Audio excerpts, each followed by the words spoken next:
Donc, on y est. Donc, bonjour Steve Follagadin, soyez bienvenue. Merci, bonjour. Bonjour. D'abord, je voudrais vous remercier d'avoir accepté notre invitation et de partager avec nous votre expérience en tant qu'écrivain, enseignant-chercheur en civilisation américaine à l'Université des Antilles, fondateur de la maison d'édition Café Noir et de l'association Faire une différence, militant et parmi d'autres rappeurs. Et enfin, 3 fois par semaine, vous animez la chronique littéraire à l'ombre des livres sur Radio Martinique 1. Bref, une personne intellectuellement et culturellement très active. Et vous, je vous ai brièvement présenté. Maintenant, c'est à vous. Souhaitez-vous ajouter quelques informations à votre liste? Euh, Pas plus d'informations. Je trouve que c'était une présentation fidèle, correcte. À mon tour maintenant de vous remercier pour cette belle invitation, Ivana. C'est un plaisir pour moi d'échanger avec vous et avec les personnes qui vont vous écouter. Non, c'est parfait. Je Très suis bien, là. super. Donc, on peut passer à une autre question, ou la première question. Voilà, donc vous avez publié une vingtaine de livres. Au travers de ces livres, on peut voir une évolution thématique, mais le sujet s'intermêle et se développe.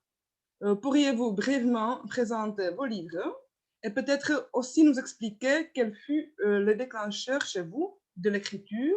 Y a-t-il un livre plus important pour vous? Merci. Alors, le déclencheur chez moi pour l'écriture a été la musique rap. Mhm. À part les lettres, les courriers que je faisais pour des gens, les premières fois où j'ai commencé à développer mes pensées, à dire ce que je pensais et que j'ai fait l'action d'écrire pour ça, c'est avec la musique rap. Le rap pendant longtemps a été mon moyen pardon, de m'exprimer et je pense qu'il a facilité ma transition vers autre chose. Il a facilité ma transition vers les autres livres que j'ai écrits, des livres d'opinion où je devais m'exprimer pour donner mon avis, ou des essais ou des récits. Mhm. Le rap, ouais, ça a été vraiment un bon déclencheur puisque le fait de prendre la plume et d'écrire, pour moi, n'était pas un geste déplacé, c'est un geste auquel j'étais habitué. Ensuite, il y a une autre expression écrite qui est venue, mais ça, c'est avec mon cursus universitaire. Cette expression-là, c'est la recherche universitaire. Quand j'ai commencé à faire de la recherche en master, ensuite en doctorat, et puis quand j'ai commencé ma carrière d'enseignant-chercheur, euh, le fait de rapporter mes recherches, d'expliquer ce que je trouvais, ce geste-là, lui, est venu avec mes études. Et je n'ai pas arrêté depuis, puisqu'aujourd'hui, je suis enseignant-chercheur, donc je continue à pratiquer la recherche. Euh, donc, c'est ça, mon entrée en écriture s'est faite comme ça. Et cette vingtaine de livres, je ne l'ai pas vu venir.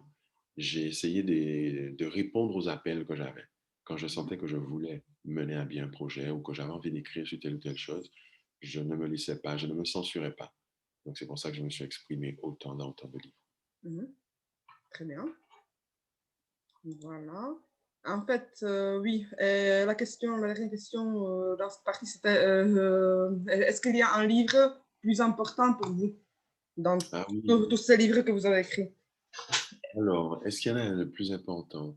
Je crois que il y en a un et au moins peut-être, ouais. Ouais, un. Enfin, c'est difficile. C'est comme si on demandait pas à un parent de choisir Oui, ton ou enfant. deux, trois. Ouais, deux, trois. Allez. Alors, il y en a un premier qui me vient, c'est la lettre à Tupac, puisqu'elle Mhm. rassemble un ensemble de choses que j'évoque depuis des années. Ouais. Voilà. Je crois que c'est l'un de mes préférés parce qu'il parle des cultures urbaines qui m'ont fait, la culture hip-hop, il parle de la politique, il parle des questions sociétales chez moi, il parle de religion, de relations hommes-femmes, de masculinité, euh, il parle aussi des questions raciales. Voilà, c'est une espèce de livre de la maturité, je dirais. Donc, je pense d'abord à lui. Je pense ensuite au discours, le discours sur le néocolonialisme. Ça, c'est un livre politique qui est, à mon avis, ouais, l'un de mes bébés préférés Mhm. pour son audace, ouais, vraiment pour son audace politique. Et puis, le dernier que je choisirais, c'est des livres que je préfère parce qu'il m'a introduit à un nouveau genre. Et c'est mon premier recueil de nouvelles qui s'appelle Sous le soleil de la dignité. J'en Mhm. ai écrit environ 5 ou 6 de recueils et il m'a introduit ce recueil à l'écriture de fiction, mais une fiction qui s'appuie sur notre réel à nous, sur les questions qui sont importantes pour nous et qui est dit dans notre langue, comme on le veut. Donc ça a été une superbe fenêtre de possibilités pour moi. Donc je dirais ce premier recueil-là. D'accord, très bien, merci. Super. Voilà. Oui, oui. Tant qu'on parle de livres, en fait, vous avez aussi fondé la maison d'édition Café Noir. En quoi supposait pour vous la nécessité de fonder une nouvelle maison d'édition quelle est son importance dans la Martinique et Guadeloupe actuelle? Merci pour vos questions. Je les trouve vraiment, vraiment très intéressantes. Merci. Euh, j'ai décidé de lancer cette maison d'édition. L'une des premières raisons, c'est parce que je voulais être le premier à bénéficier de ma créativité. Mhm. En général, quand on écrit pour des maisons d'édition, voilà, elles investissent, donc elles touchent en premier, ensuite vous avez un pourcentage. Et moi, je voulais faire autrement. J'avais déjà écrit environ plus de 10 livres pour des maisons d'édition. J'avais compris comment ça fonctionnait. Alors, je me suis dit, je veux couper les intermédiaires et avoir accès, moi, le premier, à ma récompense financière pour ça. Mhm, mhm. Déjà, c'est la première raison, prendre mon business en main. Parce que la littérature, c'est aussi un business. Bien sûr. La deuxième raison, c'est parce que j'avais une idée de comment est-ce que je voulais que les livres soient présentés. Je voulais vraiment une maison d'édition qui soit centrée sur nous, Mhm. sur les choses qui nous semblent importantes, la façon de présenter un livre, comment. euh, voilà, je voulais vraiment être à l'origine de la personne qui produisait les livres. Et enfin, je voulais faire entendre aussi notre voix, une autre voix. Je voulais faire entendre ma voix à ma façon, sans qu'elle soit réarrangée ou censurée. Je voulais essayer de nouvelles choses. Et l'un des meilleurs moyens de faire ça, c'était d'avoir ma propre structure. Mhm. Euh, alors, quelle est son importance aujourd'hui? Je dirais que c'est une maison d'édition qui a réussi à fidéliser un vrai lectorat. Mhm. On a vraiment pas mal de gens qui achètent nos livres et qui les reconnaissent comme des livres de qualité. Alors, c'est des gens qui sont dans la Caraïbe, il y en a qui sont aussi dans la diaspora, ou il y a des gens qui sont simplement dans d'autres pays. Mhm. Donc, c'est une maison d'édition qui a à son catalogue environ une dizaine de livres. J'ai choisi volontairement de me publier moi pour l'instant, Mhm. euh, mais c'est aussi une maison d'édition qui, à mon avis, a une vraie influence, surtout dans Mhm. le débat public, dans la formation des idées, dans l'échange. Elle a une vraie influence au pays et dans la diaspora. Donc, ouais, c'est ce que je pourrais dire. L'aventure, en tout cas, me plaît beaucoup. Mhm. OK, merci beaucoup. En fait, si j'ai jamais un lecteur européen qui vit en Europe, est-ce qu'il peut commander Ah le oui, livre où? Comme ça. oui, absolument. On a une boutique en ligne et Mhm. les personnes qui vivent ailleurs et qui sont intéressées peuvent aller sur notre boutique. D'accord? Elle s'appelle On va Classic mettre le Vibe. lien Ouais, après dans la exact. Ça publication. s'appelle classicvibe.com. Mhm. Klasicvib.com. Mhm. Donc voilà, ça c'est notre fenêtre, c'est notre boutique. Quand j'ai écrit avec d'autres maisons d'édition, les personnes peuvent les trouver sur d'autres sites comme Amazon et les autres géants. Mais sinon, nos propres livres à nous, on a choisi aussi volontairement d'avoir un modèle économique où nous sommes Mhm. notre propre vitrine sur Internet. Très bien. On ne laisse pas d'autres personnes vendre les livres pour nous, Mhm. puisqu'on sait faire et c'est pas trop compliqué. Mhm. Très bien, merci beaucoup. C'est très bien. Voilà, donc on peut aller à une autre question. Donc voilà, dans vos livres, ne laisse pas traîner ton fils et un jour à la fois. Voilà, Ouais, la caméra. ouais. Vous immergez le lecteur dans l'actualité de la jeunesse guadeloupéenne, le rap, la drogue et le chômage. Quel est le message que vous voulez donner aux lecteurs inquiets, africains ou européens? Euh, le message que je veux leur donner, c'est leur montrer un peu à quoi ressemblent nos vies. Mhm. Euh, les amener avec moi dans la psyché de certaines personnes en Guadeloupe, Mhm. leur planter le décor, leur dire quelles sont les choses qui nous rendent fiers, quelles sont les choses qui nous rendent tristes. Si quelqu'un devait me lire dans 30 ans, dans 40 ans, Mhm. j'aurais aimé que mes livres Mhm. soient une fenêtre sur la période que j'ai traversée moi, Mhm. Très que je bien. puisse ressentir ce que ça fait d'avoir vécu ce que j'ai vécu. Et puis, étant donné que l'une des fonctions de la littérature, c'est de montrer, de dire, de partager. Moi, je veux être parmi ceux qui montrent, disent et partagent notre, notre façon d'être, notre façon de vivre. Mhm, mhm. Oui, en fait, oui. C'est qu'on peut dire que ces livres, même s'ils sont peut-être destinés, s'adressent à un lectorat entier, on peut y voir beaucoup de choses qui ressemblent à la vie de la jeunesse européenne. Voilà. Je pense que Et chacun je trouve quelque chose de personnel. Oui, et c'est ce qui est bien avec la littérature. C'est-à-dire, même si quelqu'un décrit une situation particulière, il y a de l'universel dedans. Et Tout ça, je à trouve fait. ça magnifique. Et c'est pour ça que j'aime lire la littérature des autres pays. Elle me touche parce qu'il y a des sentiments, des émotions, des situations de vie qui sont universelles, quoi. Mhm, tout à fait. Très bien. Voilà. Donc, une autre question par rapport à vos livres. Voilà, dans le cadre universitaire, vous abordez souvent le sujet de culture urbaine. Vous faites également beaucoup d'interventions dans les écoles. En 2016, vous avez aussi publié le livre Les cultures urbaines dans les Caraïbes. Pourriez-vous nous parler de l'expression urbaine dans la littérature temporaire antillaise, s'il vous plaît? Je Alors, partage aussi la couverture du oui, livre après. Mhm. oui. Alors, concernant la présence des cultures urbaines, déjà, les cultures urbaines, je dirais que ce sont les expressions des personnes qui ont évolué dans un contexte urbain, Mhm. expression culturelle de ces personnes déjà.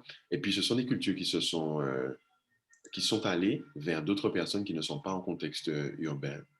Si on veut élargir le propos, on pourrait même dire que les cultures urbaines, elles existent bien avant le rap. Ce sont des cultures qui existent depuis que la ville est ville, depuis qu'il y a eu des endroits où des hommes se sont regroupés pour vivre, etc.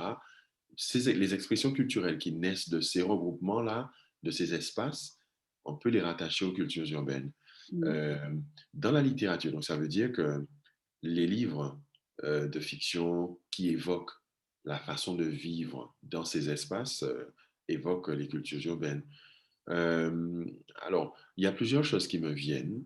Mhm. Je pense déjà à un auteur, Alfred Alexandre, qui est un peu de ma génération, qui a une quarantaine d'années, Mhm. qui, lui, on sent que lui, la ville de Fort-de-France des années 80-90, elle est très présente dans sa littérature. Mhm. Il écrit Bord de canal, qui c'est sur l'errance urbaine. Il écrit aussi euh, Villes assassines, aussi, qui évoque la ville. Donc, il me vient à l'esprit. Ensuite, je pense à d'autres bouquins, comme par exemple La rue Cazenègre, où on voit le héros quitter la campagne et descendre à Fort-de-France, descendre à la ville. Donc là, quand Joseph Zobel nous évoque la ville, quand on parle des cultures urbaines dans la littérature entière, il faudrait regarder ce genre de développement. Mhm. Donc je pense à ça, je pense à Texaco de Chamoiseau, et il y en a bien d'autres encore, par exemple en Guadeloupe. Enfin, ça serait long, mais en tout cas, c'est ma façon de voir ça.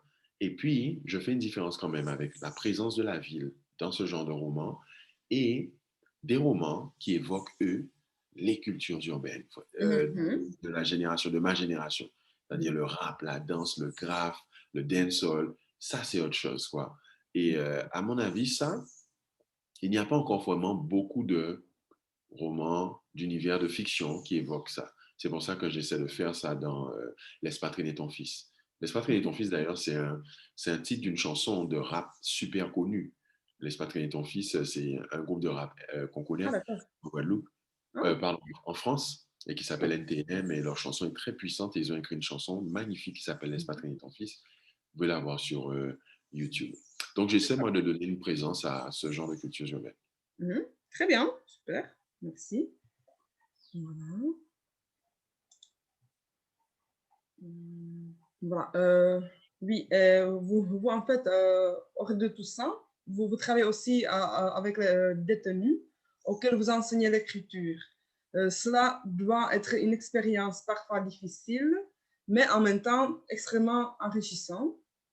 Dans certains de vos livres, on peut entrevoir que l'inspiration vient aussi de là, d'où vous est venue l'idée d'aborder l'écriture avec les détenus Pourriez-vous nous en parler un peu plus de cette activité, s'il vous plaît? Avec plaisir. Merci pour votre question. J'aime beaucoup cette question. Euh, Ma relation avec ce genre d'écriture, avec ces livres et avec l'univers carcéral remonte à longtemps. Je le dis souvent quand je dois parler de ça. En fait, j'ai lu des gens qui avaient écrit des livres en prison. Et Mhm, ces personnes qui étaient emprisonnées, leurs mhm, livres m'avaient beaucoup, beaucoup bousculé. Je pense à Nelson Mandela, je pense à Mumia Abu-Jamal, je pense à George Jackson, je pense à mhm, d'autres livres aussi qui ont été écrits un peu dans cet état d'esprit, particulièrement en Guadeloupe, le procès des Guadeloupéens. Euh, donc, cet univers carcéral, il me parle depuis tout jeune. Maintenant, il y a des gens que j'admire, il y a des professeurs, des militants que j'admire, particulièrement aux États-Unis, qui, eux, vont faire cours en prison, vont mhm, enseigner certaines choses en prison. mhm. Et je me suis dit, ben tiens, ça c'est quelque chose que j'aimerais faire parce qu'en fait, les prisonniers, à un moment donné, ils reviennent parmi nous. Et Tout s'ils à fait. reviennent dans le même état dans lequel ils sont entrés en prison, Mhm, ça va pas nous servir, ça. Et je connais beaucoup d'histoires de prisonniers qui se sont éduqués en prison, qui ont commencé à lire, à écrire en prison et qui ont été transformés par l'écriture, mhm, transformés par la littérature.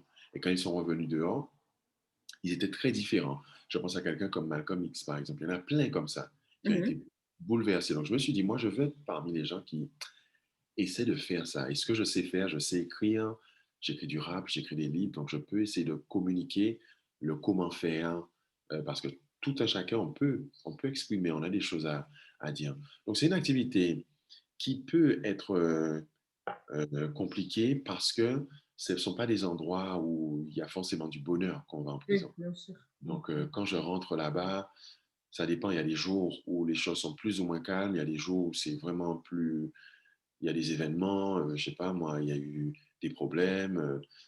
Il y a eu des problèmes de santé. Il y a la mauvaise humeur. Donc, c'est. Mais moi, j'y vais en me disant que je veux me connecter avec des êtres humains.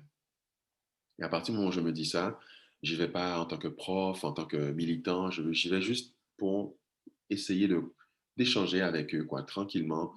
Et en général, ça se passe bien. Mhm, Avec cet état d'esprit-là, ça se passe très bien. Euh, il y a eu des fois où ça s'est moins bien passé, mais c'est plus rare. C'est mhm, rare où, par exemple, un détenu ne veut pas participer, il est ronchon ou bien il n'écoute pas trop. mhm, Bon, mais c'est plus rare. En tout cas, je garde de très bons souvenirs. Je dis ça parce que ça fait longtemps que je suis pas allé avec la pandémie.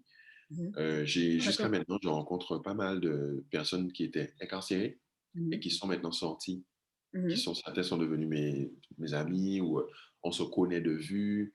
Donc, voilà, c'est une activité, je pense, qui est importante. Oui, tout à fait, tout à fait. Par exemple, vous avez mentionné que maintenant, pendant la pandémie, vous ne pouvez pas vous rendre à la prison. Est-ce que malgré tout, est-ce que vous communiquez avec les détenus, par exemple via les réseaux sociaux ou les emails ou les lettres?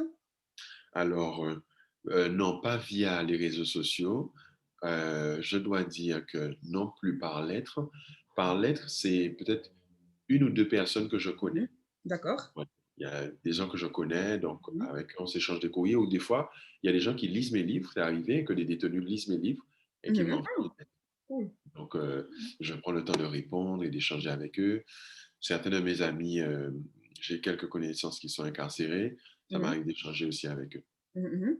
Très bien. Merci, ça c'est vraiment une activité très importante, je pense, et aussi très intéressante. Oui, merci. Ouais. Mhm. Donc, oui, en fait, le lecteur peut également percevoir que vous militez pour rendre visible l'héritage colonial, entre guillemets. Dans les Antilles, pourriez-vous développer un peu ce sujet, c'est-à-dire dans le contexte actuel? Parce que c'est vrai, au travers de vos livres, vraiment, en fait, on peut apprendre beaucoup de choses parce que vos livres, ils sont vraiment, il y a beaucoup de références littéraires, historiques ou politiques. Donc, voilà, si vous voulez nous en dire un peu plus. Bien sûr, bien sûr. Alors, l'héritage colonial que j'essaie de montrer, c'est-à-dire c'est ce dont nous avons hérité de notre situation avant 1946, avant qu'on devienne des départements d'outre-mer.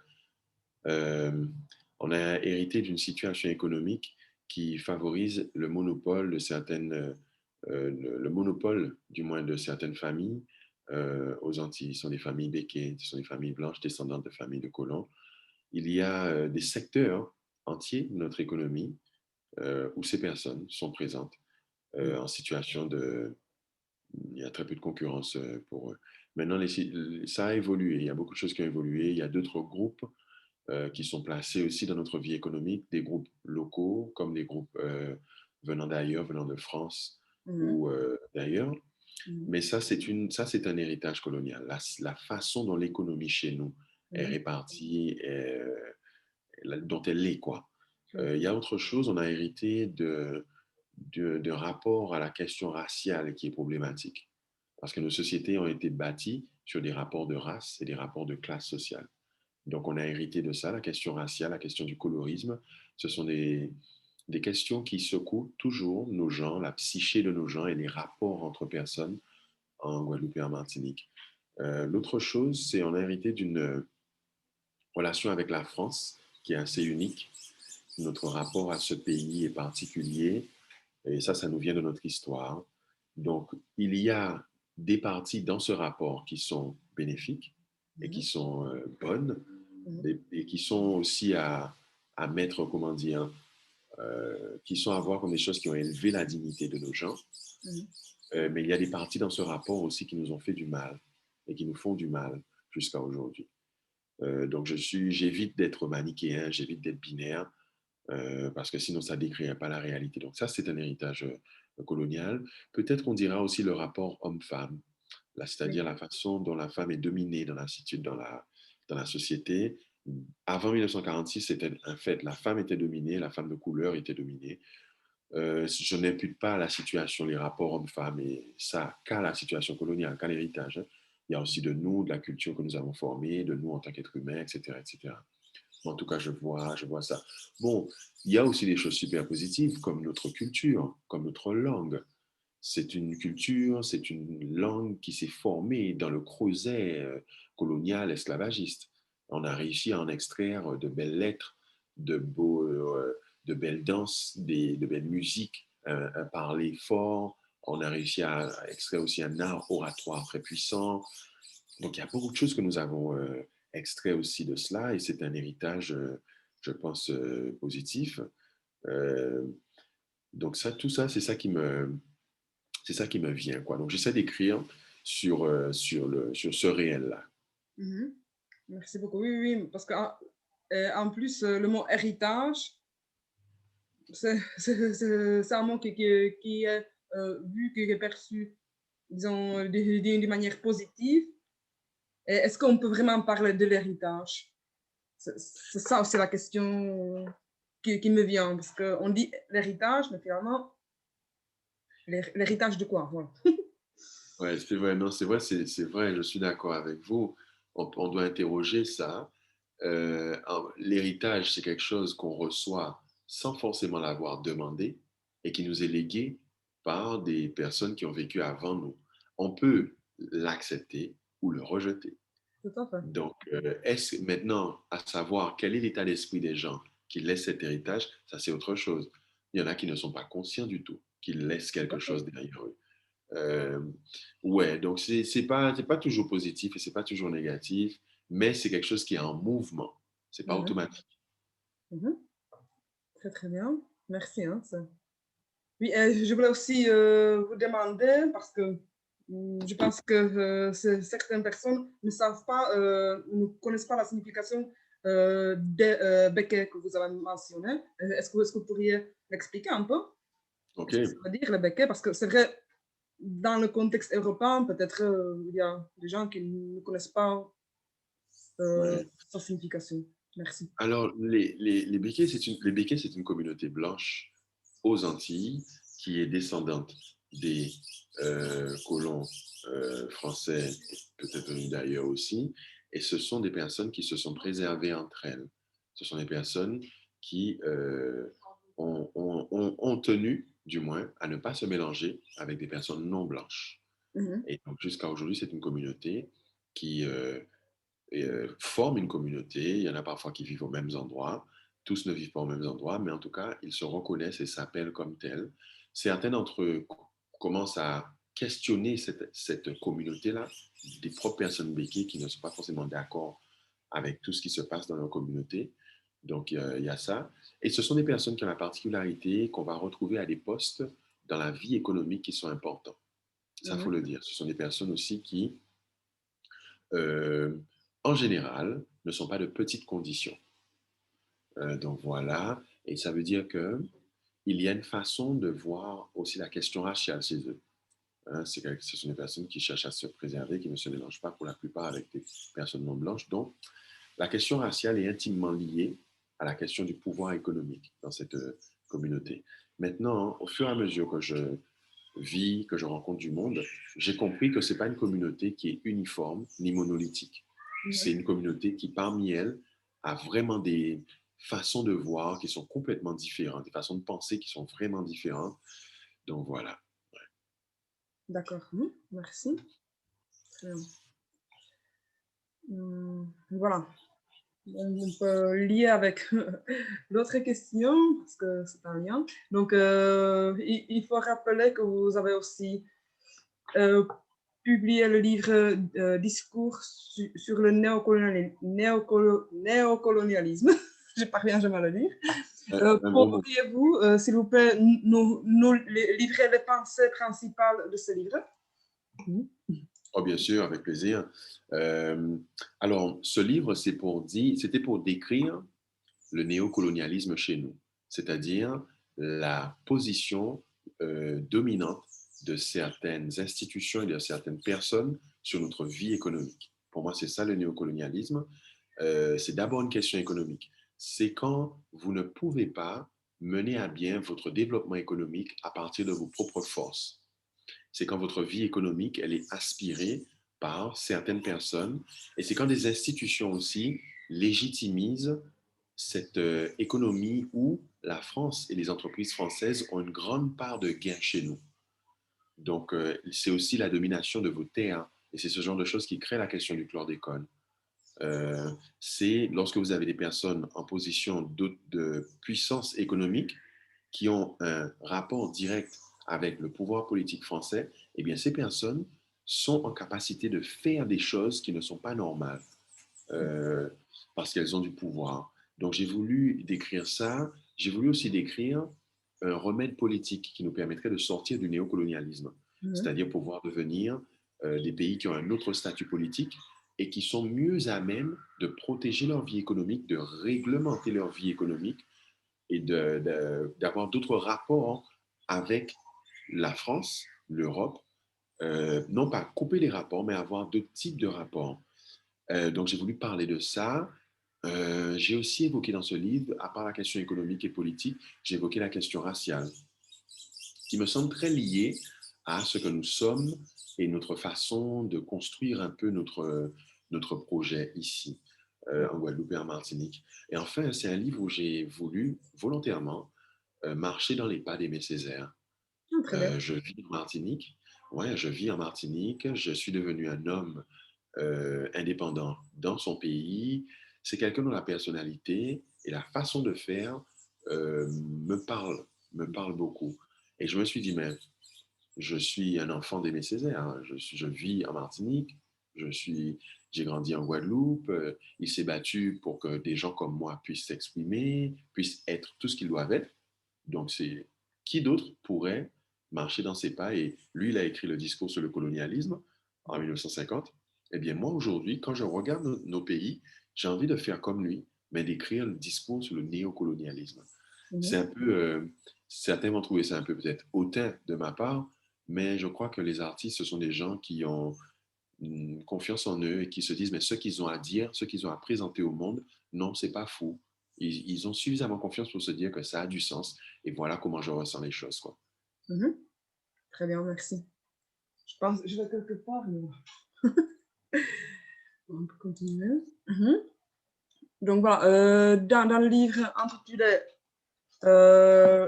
Lettre à Tupac, vous abordez la problématique du chlordécone. Voilà. J'utilise le masculin, comme vous l'expliquez dans le livre, et pas le féminin. Vous pouvez développer cette pensée. Pourriez-vous expliquer à nos spectateurs l'importance de ce sujet, car beaucoup ignorent de quoi il s'agit? Merci pour votre question. Par où commencer? Alors, la question du chlordécone, c'est une question qui est très importante parce que c'est un produit qui a été utilisé dans l'agriculture pendant de longues années en Martinique et en Guadeloupe, principalement par les producteurs de bananes, Mhm. pour pouvoir combattre un microbe, une Mhm. bête qui mangeait les bananes. Euh, Ceci dit, dans les années 70, on a découvert que ce produit qui était utilisé était nocif. Mhm. Donc, il a été interdit aux États-Unis. Ensuite, ça s'est su en France. Donc, il a été interdit en France. Mais des producteurs de bananes ont monté un lobby de façon à demander une dérogation pour que ce produit soit utilisé encore, puisque apparemment ils disent qu'ils n'avaient pas d'alternative. Donc, pendant encore des années, ils ont reçu une dérogation de la République française, des ministres de l'Agriculture, etc. en France, pour pouvoir utiliser le produit. Mais il se trouve que le produit a certes tué les microbes, mais il a tué aussi beaucoup d'ouvriers agricoles. Il y a beaucoup d'ouvriers agricoles qui souffrent aujourd'hui de cancer, beaucoup de personnes qui sont mortes de maladies liées à leur activité professionnelle. Donc ça, c'est problématique. Non seulement ça, des personnes qui sont malades et qui meurent, mais on a découvert aussi que les terres, il y avait des terres, il y avait des courants d'eau qui Mhm. étaient pollués, et pollués pendant au moins 700 ans. Donc, c'est une vraie catastrophe chez nous, et de plus en plus, les faits remontent, de plus en plus, les militants sont entendus, de plus en plus, ça secoue l'opinion publique. Donc, moi, ce que j'ai voulu faire dans ce livre, c'est en parler aussi pour que les lecteurs non antillais Mhm. puissent découvrir cette question chez nous. Maintenant, le pourquoi dire du ou dire là, on a remarqué, et ça c'est Harry Duhamel, le premier avocat aux Antilles qui a porté plainte contre X dans l'affaire du chlordécone, ça remonte à 2005-2006, il dit lui que lorsque le chlordécone était utilisé, tout le monde disait le. Du ministère de l'Agriculture aux producteurs, tout le monde disait le chlordécone. Mais Mhm. à partir du moment où la catastrophe a été su et que les gens ont commencé à demander justice, réparation et vérité, le gouvernement a décidé d'utiliser un autre vocable et de dire là, en disant la molécule du chlordécone.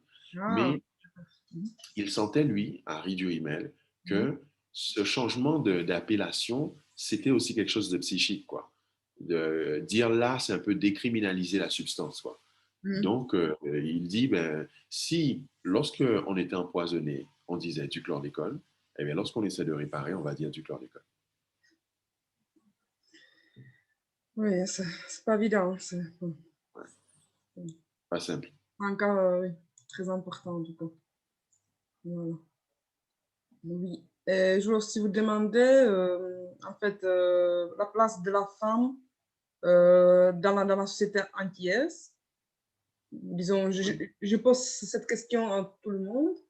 Et voilà, quelles sont, disons, les différences, les particularités par rapport à d'autres cultures? Ben, Alors, mhm.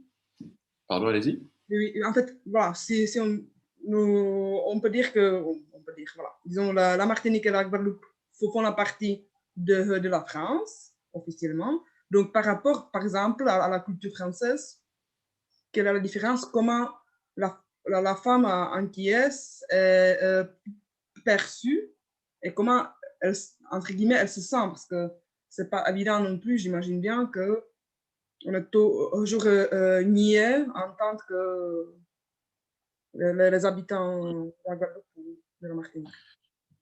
Oui, oui, oui, c'est pas simple. La place de la femme antillaise est assez particulière. C'est une place complexe. Mhm. Elle est complexe parce que c'est une femme qui est centrale dans la société antillaise autant qu'elle est discriminée et violentée. Mhm. Donc c'est pour ça elle est complexe. Il y a eu du progrès sur certaines questions. Les femmes se sont organisées depuis longtemps pour faire avancer leurs droits et défendre leurs conditions en Guadeloupe et en Martinique. Aujourd'hui, on assiste, j'ai l'impression, à autre chose, à une diversité de féminité, Mhm, diverses façons d'exprimer sa féminité, diverses représentations de la féminité aussi en Martinique et en Guadeloupe, je trouve. Euh, on arrive aussi à un temps où les réseaux sociaux permettent de fédérer et moins les mhm, associations féministes. mhm, Ceci dit, les associations féministes sont présentes et elles fédèrent et elles attirent encore des femmes, des personnes qui veulent se battre pour la condition féminine. J'en remarque aussi que chez nous, par exemple en Guadeloupe, c'est un pays qui a souvent élu des femmes dans des décisions, des postes à responsabilité, au niveau politique, au niveau économique. Euh, donc, je trouve que ça, c'est intéressant. En Martinique, il y a un peu moins de femmes à responsabilité dans la politique, mais elles sont impliquées. Il y a des figures qui sont là. Il y a eu des mairesses qui ont été élues récemment. Donc, voilà, au niveau politique, la femme est vive et présente. Au niveau économique, elle est présente, mais avec cette ambivalence aussi là. mhm. Euh, Conditions des fois précaires et difficiles, et certaines aussi ben, qui n'ont pas ça et qui s'en sortent très bien. Voilà ce que je pourrais dire. En tout cas, je trouve aussi qu'il y a pas mal de femmes dans le domaine des médias Mhm. qui Ça, c'est très bien. produisent du contenu. Ça, c'est intéressant aussi. Donc, ça, c'est bien.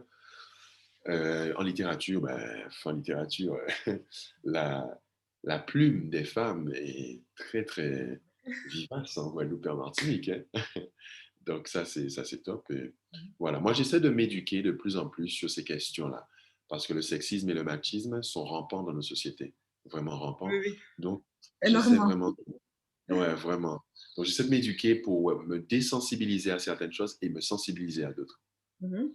Très, très bien. Oui, parce que moi, je pose cette question parce que, en fait, on n'en parle pas, mais ce que je trouve que c'est dommage, on n'en parle pas de la femme, euh, si je peux permettre d'utiliser ce mot, noire et la blanche, parce que souvent, c'est vrai, à la télé, si vraiment on y pense, il y a toujours le modèle de la femme blanche. Donc, c'est Ouais. bien que ça change très lentement, je dirais, mais c'est bien parce que je pense même, disons, la population blanche, souvent on ne se rend même pas compte de cette situation, justement. Et moi Oui, aussi, à travers, que grâce à travers des livres ou à, disons, au discours avec mes amis, on peut se rendre vraiment compte de cela, hein. ouais. C'est quand même une Oui, c'est question très vrai. importante, hein. C'est vrai, c'est une question très importante. Il y a une sociologue américaine que j'aime beaucoup qui a écrit dessus, et elle a écrit un livre qui s'appelle La fragilité blanche, où Mhm. c'est un livre où elle s'adresse aux personnes blanches en leur disant mais comment elles pourraient devenir plus sensibles à ça et Mhm. déplacer leur façon d'analyser, déplacer leur grille de lecture. Et elle le fait, je trouve, avec beaucoup d'intelligence, beaucoup de bienveillance. Elle s'appelle Robin DiAngelo. Mhm. Et c'est vrai, parce que comme vous dites, les personnes blanches parfois ne se rendent pas toutes compte Non, pas du tout. de la complexité de ces questions. Si on reste sur les généralités, on peut vite tout balayer, quoi. Mais aller essayer de se mettre à la place pendant un petit moment, et puis penser cette question non pas seulement de façon individuelle dans les rapports de personne à personne, mais penser cette question en termes institutionnels. Voir aussi que cette question, elle a vraiment des résonances dans les institutions qui sont censées gérer la vie des individus. Mhm. Oui, oui. Tout à fait, tout à fait, hein. C'est vrai, et moi personnellement, ce que je trouve qu'il manque un dialogue dans la société sur cette question. Pardon? Non, je disais, moi personnellement, je pense qu'il manque, disons, le dialogue dans la société sur cette question. Ça reste toujours Absolument. quelque chose de marginal, Oui. Et dans son malheureusement. livre, Robin DiAngelo, elle dit que le dialogue, des fois, il est compliqué sur cette question parce que il suffit qu'on l'évoque, que les gens se braquent. Il suffit qu'on dise certaines choses que les gens pensent tout de suite qu'on les accuse de racisme. Tout de Ça, c'est suite, vrai. dès qu'on évoque ça, on peut on peut se retrouver devant un faisceau de gens qui disent mais je suis pas raciste, pourquoi tu dis ça, etc. Donc même ce dialogue-là, pour l'avoir, il faut à mon avis aussi une façon de l'avoir et Robin DiAngelo en parle. Oui, oui, oui. C'est vrai, hein. Voilà. Et la dernière question alors, quel est le personnage qui vous a inspiré le plus dans votre Waouh! vie, peut-être littéraire ou la vie personnelle? Le personnage qui m'a inspiré le plus. Oh, c'est fort ça. Oh là là. Bon, allez, on va dire. Ah ouais, bon. Martin Luther King m'a beaucoup inspiré, quoi. Il m'a beaucoup inspiré. Et là, je dirais qu'il y a quelqu'un d'autre qui m'inspire beaucoup. Mhm. C'est un type qui s'appelle Cornel West. Il Mhm. m'inspire beaucoup. C'est un prof, c'est un militant. Il est impliqué en politique. C'est quelqu'un qui aussi enseigne en prison, qui est très sensible à la musique rap, etc. Mais il est vraiment plus grand que moi. Lui, il m'inspire beaucoup. Et enfin, si je pouvais choisir une autre personne, je dirais deux femmes du moins. Il y en a une qui s'appelle Gertie Archimède. Elle est Mhm. originaire de ma commune. C'est la première avocate noire de la Guadeloupe. C'est la Mhm. première députée femme aussi de la Guadeloupe. Et c'est aussi une femme qui s'est battue pendant longtemps. Elle était communiste. Elle s'est beaucoup battue pour la condition, la dignité de nos gens. Je trouve ça vraiment fort. Elle m'inspire beaucoup, Gertie Archimède. Et l'autre personne à laquelle je pense, c'est une chercheuse guadeloupéenne. Elle s'appelle Dany Bebel-Gisler. Elle m'inspire beaucoup parce que c'est quelqu'un qui a décidé de mettre son expertise universitaire au service de l'émancipation de ces gens. Donc, elle a écrit dans ce sens-là.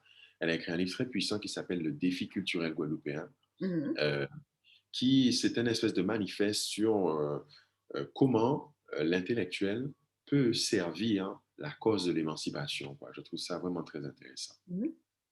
Très bien, merci beaucoup pour votre réponse.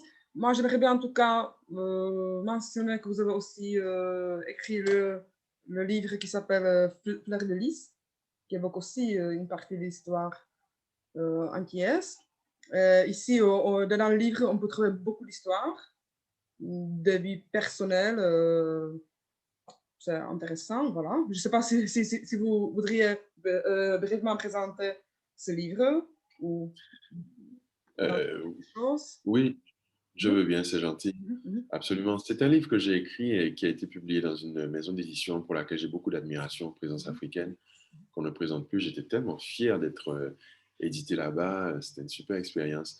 C'est un livre que j'ai écrit dans un état d'esprit particulier. Je l'ai appelé Fleur de lys parce que la fleur de lys, c'est un tatouage qu'on mettait sur l'épaule de l'esclave, de la personne réduite en esclavage qui cherchait à s'échapper.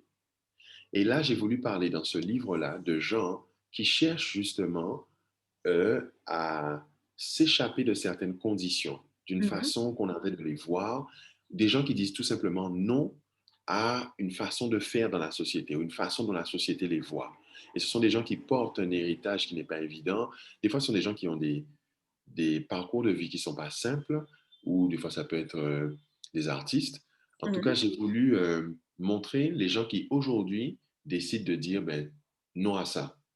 Et même si ça me coûte quelque chose, je vais sortir de ça, quoi. Mhm. Ouais. Mhm. Et c'est une façon aussi de montrer que notre situation d'aujourd'hui, on peut la relier à ce qui a fondé nos sociétés, c'est-à-dire l'esclavage. Tout à fait, tout à fait. Mhm.